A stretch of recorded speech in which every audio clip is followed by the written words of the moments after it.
হুম। ঝরঝর অশ্রু ঝেড়ে উপর নিচ মাথা ঝাঁকায় সুখ। হাত দুটো সামনে তুলে ঘুরিয়ে ফিরিয়ে বোঝায়, ওরা আমাকে ভীষণভাবে ছুঁয়েছে। ঘৃণ্য অপবিত্র ছিল সে ছোঁয়া। ছোট বাচ্চাকে আদর করার মতো তার কপালে আছড়ে আসা চুল সরিয়ে দিল বর্ণ। বলল, পাগলি, এমন কিছুই হয়নি, তুইও জানিস। ওরা জানে, আমি জানি, হয়তো আপনিও জানেন, ওরা নিজেদের বাসনা পূরণের সফলকাম হয়নি। কিন্তু ছুঁয়েছে তো, যেটা আমি শুধুমাত্র এক পুরুষের জন্যই আগলে রেখেছিলাম। ওরা আমায় কলঙ্কিত করে দিয়েছে নিমিষেই। সত্য কখনো গোপন থাকে না, সবাই জানে আমার অ্যাক্সিডেন্ট হয়েছিল। কিন্তু যেদিন সত্যিটা সামনে আসবে, পুরো পৃথিবীকে হাজার বোঝালেও ওরা বুঝবে না। আমি শেষ পর্যন্ত আমার সম্মান রক্ষা করতে পেরেছি সেদিন। ওরা ঠিকই সেই নামটা আমার সাথে জুড়ে দেবে, যেটা থেকে বাঁচতে আমি প্রাণ দিয়ে দিতেও প্রস্তুত ছিলাম। আমাকে স্ত্রীরূপে গ্রহণ করার অপরাধে ওরা আপনাকে প্রশ্ন করবে, হেয় করবে। আপনার নামযশ এক লহমাও ধূলিসাৎ করে দিতে সময় নেবে না। আমি এটা হতে দিতে পারি না। বর্ণ বাকরুদ্ধ চোখে অনিমেষ তাকিয়ে থাকল। চোখের সাদা অংশ জোড়া রক্তিম। জেনে শুনে ভালোবাসার মানুষকে অপমান, অপদস্থ, জঘন্য প্রশ্নের মুখে ছুঁড়ে ফেলা যায় না। আমি আপনার মতো অতটা স্বার্থপর নই। তাই আজ আপনাকে চিরদিনের মতো নিজের একান্ত করে পাওয়ার সুযোগ পেয়েও আপনার জন্য, আপনাকে ভালোবাসি বলেই আপনাকে ছেড়ে দিতে চাই। হৃদয়ে তোলপাড় তুলো কথাগুলো জানান না সুখ। ভেজা চোখে চাতক পাখির মতো বর্ণর প্রশস্ত বুকের দিকে চেয়ে রইল অপলক। খুব ইচ্ছে করছে ওই বুকটাতে মাথা রেখে মনের খোদাই মিটিয়ে অশ্রুপাত করতে। বৃদ্ধাঙ্গুলির চোখ মুছিয়ে দিয়ে বর্ণ আচমকা শক্ত করে বুকে চেপে ধরল সুখকে। বিড়বিড় করল, কেউ জানবে না, তারা কেউ বেঁচে নেই, কেউ নেই। ওই ঘটনার দাফন ওখানেই শেষ, পুনরাবৃত্তি হবে না কখনো। সুখ বোধ করি শুনল, অথবা শুনলই না। অনেকক্ষণ চোখ বুঝে চুপ করে পড়ে থাকলো বুকে। এরপর মাথা তুলে সরে আসে। বর্ণ ফের মোহিত চোখে সুখের গালে হাত রাখে। আঙুলে ঠোঁট ছুঁয়ে দিয়ে বলে, একবার স্বীকার কর, এখনো ভালোবাসিস। বাসি তো, হয়তো নিজের চেয়েও বেশি। প্রিয় পুরুষটিকে জানানো হলো না কথাটা, বরং জানালো, যেখানে আমি নিজেকে ভালোবাসতে ভুলে গেছি, সেখানে আপনাকে ভালোবাসি কি করে। উপন্যাস মাথা ঝাঁকালো বর্ণ। নো নিড, আমার একারটাই যথেষ্ট হবে। ব্যাস, সয়ে নে আমায়। তড়িৎ গাল থেকে বর্ণর হাত সরিয়ে দিল সুখ। বলল, ছোবেন না আমায়, হাতে নোংরা লেগে অপবিত্র হয়ে যাবেন। অচিরেই চোয়াল শক্ত করে বর্ণ কঠিন চোখে তাকায়। আমায় রাগাস না পড়, ব্যাপারটা তোর জন্য একটু সুখকর হবে না। কি করবেন? চোখের পলকে তার শক্তপোক্ত হাতের থাবায় এসে গলা চেপে ধরল সুখের।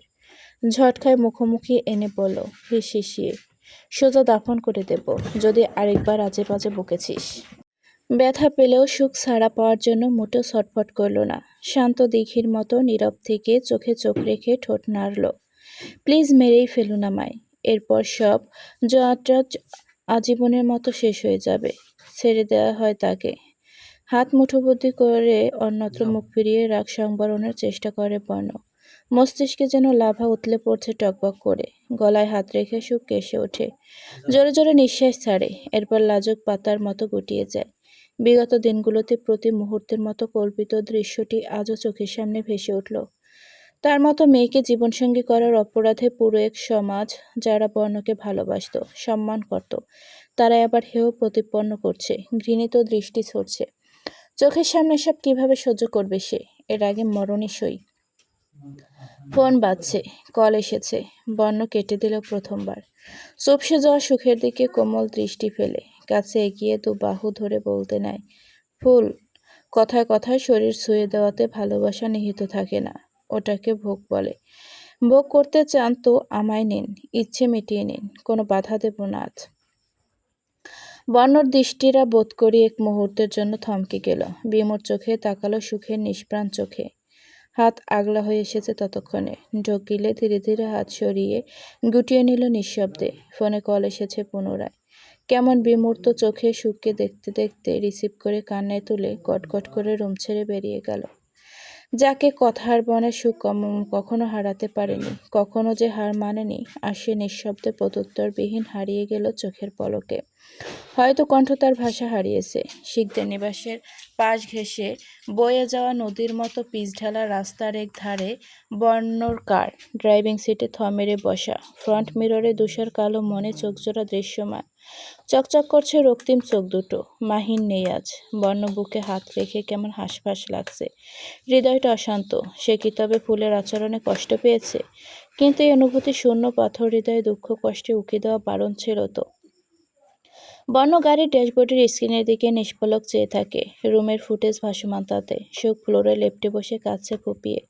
হাতের মুঠোয় সেই শোপিস, ভালোবাসার প্রতীক লাভ আকৃতি পাথরের অভ্যন্তরে তাদের বিয়ের দিনের একটা মুহূর্তে থমকে আছে, যেটা সেদিন অনাকাঙ্ক্ষিতভাবে বর্ণর কাছ থেকে পেয়েছিল ভালোবাসা দিবস উপলক্ষে।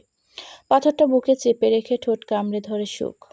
জব জব চোখের পানি গাল বেয়ে অঝরে গড়িয়ে পড়ে। পাঁজরটা ছিঁড়ে যেতে চাইছে যন্ত্রণায়। তার সাথেই কেন এমন হলো? ভাগ্যটা অন্যরকম না হলেও পারত। ঢাকা শহরের পুরনো একজন বাসিন্দা মোখলেস।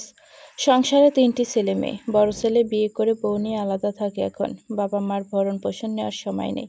পথে প্রান্তরে বেলুন বিক্রি করে এবং রিকশা চালিয়ে বাকি দুটো মেয়ে এবং স্ত্রীর মুখে কোনো রকম দুমুঠো অন্ন তুলে দেয় মোখলেস।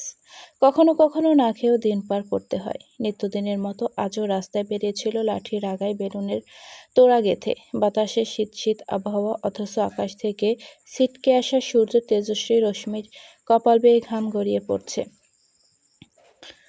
রাস্তার কিনারে দাঁড়িয়ে ইতিমধ্যে কেবল ৩টে বেলুনই বিক্রি করতে পারল। এরই মাঝে দুটো জোয়ান ছেলে এলো কাছে। নেহাত মজা করে কথার কথা বলার ফাঁকে একজন আকামত বেলুন কেড়ে নিতে চায়। মোখলেস তড়িৎ পিছু হেঁটে গেল। এখানে তার সন্তানদের হক গেঁথে আছে। বাড়িতে তেল মরিচ নেই। ছেলেটা ফের সস্তা দেখিয়ে কেড়ে নিতে গিয়ে ব্যর্থ। নিম্মত কামড়ে পঞ্চশর্ধ মোখলেসকে ভয় দেখিয়ে একসময় হুট করে হেসে ফেলল। মজা করেছিল এতক্ষণ। তারা চলে যেতে মোখলেস রাস্তায় বসে পড়লেন, ফতুয়ার বাহুতে অশ্রুতে ভেজা চোখ দুটো মুছে। নিম্ন শ্রেণীর দেখে সবাই এমনই মজা নেয়। এমন অনেকেই তাদের মতো হতদরিদ্রদের বিনোদনের পাত্র বানিয়ে পৈশাচিক আনন্দ পায়। অদূর থেকে দৃশ্যটি প্রত্যক্ষ করে আনমনে ঝরঝর করে অশ্রু গড়িয়ে পড়ে জেসির। কিছু তিক্ত স্মৃতি কল্পনা করে।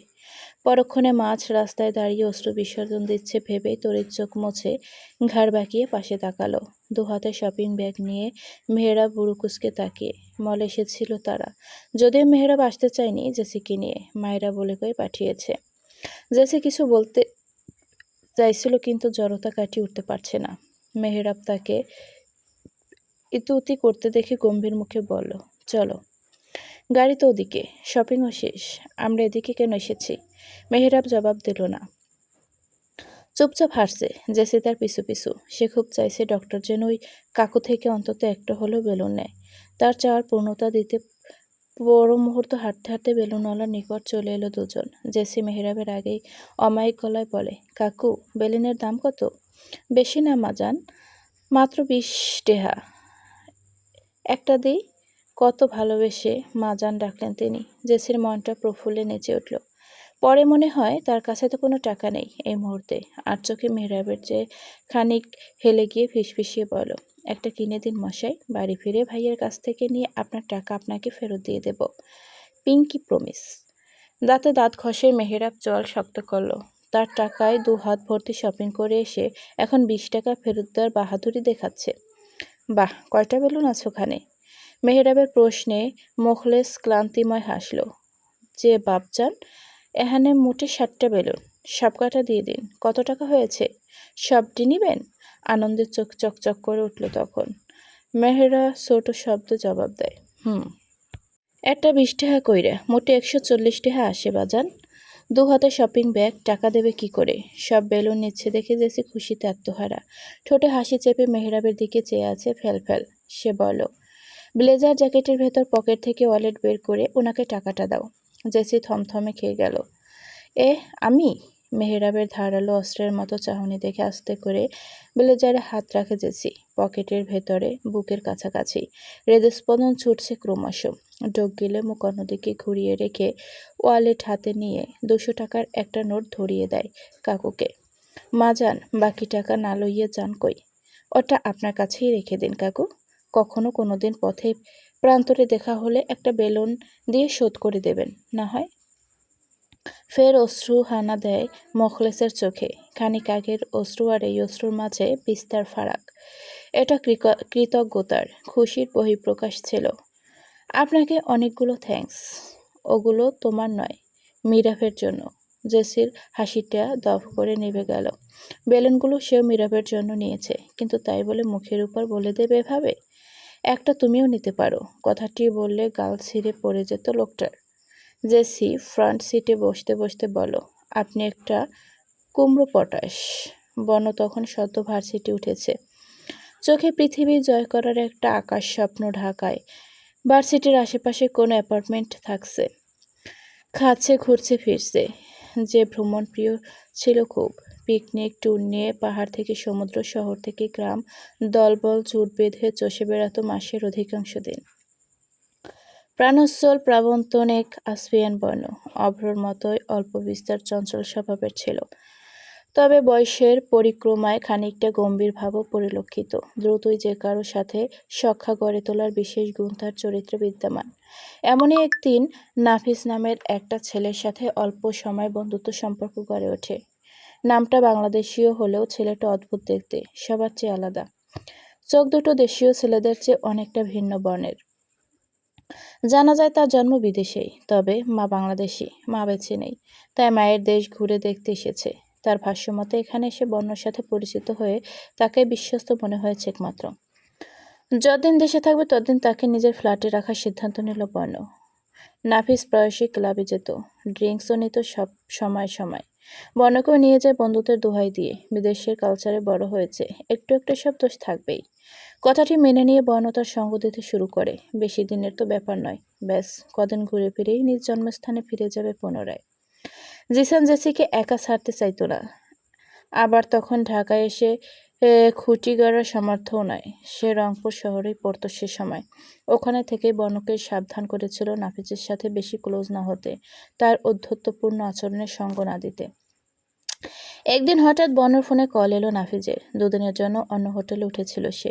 পর্যাপ্ত অ্যামাউন্ট না থাকায় এখন বিল পে করতে পারছে না। পরবর্তীতে টাকা নিয়ে বর্ণ গেল সেখানে, কিন্তু রুমে নাফিজ ছিল না। শুধু তাই নয়, পুরো হোটেল প্রায় ফাঁকা বললে চলে, গুটি কয়েক স্টাফ ছাড়া।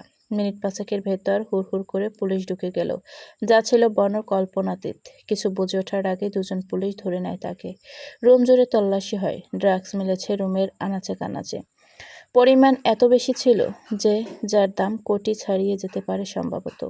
এক নিমিষেই হাসিখুশি প্রাণোচ্ছল বর্ণর ভাগ্যর পাশা পাল্টে গেল।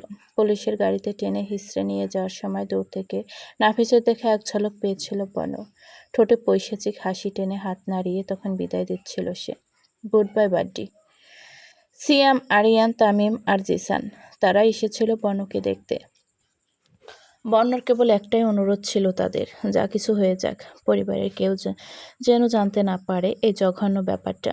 এই শহরে মম ড্যাড দুজনের স্বপ্ন পূরণ করতে এসেছিল সে। তারা যদি জানতে পারে ড্রাগস পাচারে মিথ্যা সাজানো অভিযোগ, সে কারারুদ্র ঘৃণা ছাড়া কিছুই দেবে না তাকে। হয়তো ত্যায্য করবে। বর্ণর পৃথিবী একদিকে আর পরিবার অন্যদিকে। তাদের চোখে ঘৃণা দেখতে চায় না। অনেক চেষ্টার পরও বর্ণকে নির্দোষ প্রমাণ করতে পারল না জিসাররা। তার ফোনটাও নিয়ে নেওয়া হয়। নেওয়ার আগে বাড়িতে একটা ছোট্ট মেসেজ পাঠাতে পেরেছিল কেবল, আমায় খোঁজো না ড্যাড, আমি ফিরবো একদিন। বর্ণকে রাখা হলো অন্ধকার কুঠুরিতে, যেখানে সূর্যের আলো পৌঁছা বারণ। পরিবার, বন্ধু মহল, আলো বাতাস ব্যতীত নিঃসঙ্গ একাকী অন্ধকার ছোট ঘরটায় প্রতিটি মুহূর্ত প্রতি সেকেন্ড এক একটা যুগের ন্যায়। উপরন্তু রোজ নিয়ম করে দুবার মোটা লাঠির আঘাত পড়ত পিঠে। কোন দোষে, কিসের শাস্তি তা জানানো হতো না। সময়ের পর সময় অতিবাহিত হওয়ার সাথে সাথে বর্ণর মাঝে পরিবর্তন আসে। চোখের চাহনি, মুখের কোমলতা লোপ পেয়ে রূপ নেয় গম্ভীর, অনুভূতি শূন্যর মতো। সময় এমনও গেছে যে স্বেচ্ছায় দেয়ালে ঘুষি মেরে নিজেকে নিজে রক্তাক্ত করত। লাঠির আঘাতগুলোও তাকে প্রথমের মতো আর কাবু করতে পারে না ঠিকই, কিন্তু এই অত্যাচার, এই অন্ধকার, এই একাকিত্ব মস্তিষ্কের প্রতিটি কোষে হিংস্রতার অন্য এক বর্ণকে তৈরি করতে সাহায্য করেছে নিঃসন্দেহে। এরপরে একদিন নিয়মকার মতো পিঠে লাঠিয়াঘাত পড়ছিল, অথচ বনর প্রতিক্রিয়া নির্বিকার। এমনভাবে শান্ত হয়ে দাঁড়িয়ে রইল যেন তাকে মারছে না, বরং মালিশ করে দিচ্ছে। পুলিশরূপী প্রচণ্ডটা ক্লান্ত হয়ে গেল। এরপরও বর্ণকে নিরুত্তাপ রেগে গালে চড় বসাতে চাইলে প্রথমবারের মতো বর্ণ হাত বাড়ালো লোকটার গলায়। টুটি এমনভাবে চেপে ধরল যে লোকটার শ্বাসরুদ্ধ হয়ে এলো প্রায়। কোনো রকম প্রাণ হাতে নিয়ে বেঁচে পালিয়েছে সেই সময়। পরদিন তো অধমৃত করে ছেড়েছিল। এরপর থেকে আর কেউ তাকে আঘাত করতে আসার সাহস দেখায়নি। দু ওয়াক্ত খাবার দিত, তাও দূর থেকে। এমনইভাবে ওই অন্ধকার কুঠুরিতে আলো বাতাস গায়ে না মাখিয়ে একদিন নয়, দুদিন নয়, প্রায় ১.৫ বছর আটকে রাখা হয়েছে তাকে। আদৌ সে জানত না ওটা কারাগার ছিল কিনা। অমানিশায় কাটানো প্রতিটি মুহূর্তের এক-একটি দৃশ্য চোখের সামনে আজও ভাসছে বর্ণর। মস্তিষ্কের নিউরনে বিস্ফোরণ ঘটছে যেন। হাতে আগুনের মশাল নিয়ে ধীর পায়ে ১ পা ২ পা এগোল সে। মুক্তির পর নাফিসকে অনেক খোঁজার পরও দেখা মেলেনি। তার সব ডিটেইলস মিথ্যে ছিল। পরবর্তীতে ইনফরমেশন আসে, দেশে বিদেশে সে ভিন্ন ভিন্ন নামে পরিচিত। তন্মধ্যে একটা নাম জোসেফ জোয়ার্দার। এক হাতে আগুনের মশাল রেখে বর্ণ অপর হাতটা সূক্ষ্ম মনোযোগে ঘুরিয়ে ফিরিয়ে দেখে। জীবনের প্রথম তার শুষ্ক পবিত্র হাতটা যে ব্যক্তির কলিজার রক্তে রঞ্জিত হয়েছিল, যিনি খুব দম্ভের সাথে সেদিন জজের দায়িত্ব পালন করে তার শাস্তির রায় শুনিয়েছিল। জজ ইন্দ্রজিৎ মার্কোর বাঁচার অন্তিম আকুতি, হাহাকার, প্রাণ হারানোর আর্তনাদ সব টিউশন মতো পৌঁছেছিল কর্ণকৌটার। কি যে শ্রুতিমধুর ছিল। চুকচুক শব্দ করে ধপ এই হাতের মশাল এই হাতে পার করল বর্ণ। জোসেফের কাছাকাছি গিয়ে উপন্যাস পরখ করল। এখন খানিকটা সুস্থ দেখাচ্ছে জোসেফকে। মূলত পুনরায় নতুন করে যন্ত্রণা দিতে সুস্থ করা হয়েছে। প্ল্যান চেঞ্জ করেছে বর্ণ। একেবারে মারা যাবে না তাকে, সুস্থ করবে, ফের টর্চার, এরপর আবার একটু সুস্থ করবে, অতঃপর আবার নতুন টর্চার। বিশ্বাস ভঙ্গ, ১.৫ বছরের দুঃস্বপ্নময় অন্ধকার জীবনের এক এক মুহূর্তে শোধ তুলবে। মশালের আগুনের উপর জোসেফের হাতটা সন্তর্পণে তুলে ধরল বর্ণ। ব্যথায় যন্ত্রণায় সে দাঁতে দাঁত চেপে থাকে। বর্ণর সামনে নত স্বীকার করা যাবে না, তবে সিদ্ধান্তে বেশিক্ষণ স্থির থাকতে পারে না। চেঁচিয়ে উঠল, না, তুই সেদিন ফ্রেন্ডশিপ পাতাতে আসতি না, বিশ্বাসঘাতকতা করতি না, আমার জীবনের ১.৫ বছর অন্ধকারে তলিয়ে থাকতো না, আমার ফুলের গায়ে কলঙ্ক লাগতো না, ও দুঃখ পেত না, আমি আর না আজ এখানে তুই আমি হার জিত হয়ে মুখোমুখি দাঁড়াতাম। তোর সাথে আমার কোনো শত্রুতা ছিল বলে মনে পড়ে না। চল, আজ বলেই ফেল, কোন হিসাব, কোন বাহানায় এই হাইড অ্যান্ড সিক খেলায় মেতে উঠেছিস। আগুনের তাপে হাতের চামড়া কুঁচকে এসেছে প্রায়, জ্বলে ছিঁড়ে যাওয়ার জোগাড়। অস্থির গলায় আজ হারটা মেনেই নিল জোসেফ। বলছি আগুন সরিয়ে নে প্লিজ। যন্ত্রণায় ছটফট করে ব্যথাতুর মুখে জোসেফ আওড়ায়, ড্যাডের প্ল্যানে সব হয়েছিল। নিরুত্তাপ মুখে সূক্ষ্ম দৃষ্টি মেলে তাকিয়ে রইল বর্ণ। জোসেফের বায়োডাটা, তার বাবার সম্পর্কে কিছু উল্লেখ ছিল না। প্রশ্ন ছুড়ল দীর গলায়, কোথায় ওই ব্লাডি বাস্টার্ড? জোসেফ একটু জিরিয়ে নেয়, হাঁ করে ঘন ঘন প্রলম্বিত শ্বাস ছেড়ে ক্ষীণ আওয়াজে বলে, হি পাসড অ্যাওয়ে। কারা যেন খুন করেছে ড্যাডকে 2 ইয়ার্স অ্যাগো। কারা? জানা যায়নি আজও। সেদিনের স্মাইলি বলটা হাতে ছিল বর্ণর, সেটা দেখিয়ে বলো। তাহলে সেদিন আমার হাত থেকে তোকে বাঁচাতে চেয়ে এটা কে ছুড়ে গিয়েছিল? গেম খেলতে চাস আসফিয়ান বর্ণর সাথে? ওয়াও, সুপার খিলাড়ি। আয়নার সামনে বসে নিজেকে খুঁটিয়ে খুঁটিয়ে পরখ করছে তুফা। শুকনো ঠোঁট, লিপ বাম শুকিয়ে গেছে, মুখশ্রী ফ্যাকাশে। তার কোলে গোলাপি রঙা একটা টেডির বুকে দুটো শব্দ, লাভ ইউ জান। এটা দেওয়া হয়েছে তাকে ভালোবাসা দিবসের রাতে। তখন পুরো বাড়ি ঘুমন্ত। আচমকা ফোনে আননোন নাম্বার থেকে কল এলো। ধরপড়িয়ে ঘুম ছেড়ে উঠতেই পরপর দরজায় আলতো টোকা পড়ল, অথচ ওপারে কোনো মানব অস্তিত্ব ছিল না, ছিল কেবল এই টেডি। পরবর্তীতে না আননোন নাম্বারটা থেকে দ্বিতীয়বার কল এলো, আর না এই টেডির মালিক সামনে এলো। তুফা দ্বিধাগ্রস্ত। বাড়িতে সেদিন বাহিরের কেউ ছিল না, তবে কে দিল এটা? একবার মাহিরের নাম্বারটা মনে উদয় হলেও পরে নাক কুঁচকায় বিষণ্ণ মনে। উনি কেন আড়াল থেকে এসব দিতে যাবে তাকে? সে পাষণ্ডের জন্য পাগলিনী হলেও মানুষটা তো তার অনুভূতির সম্পর্কে জেনেও নির্বিকার।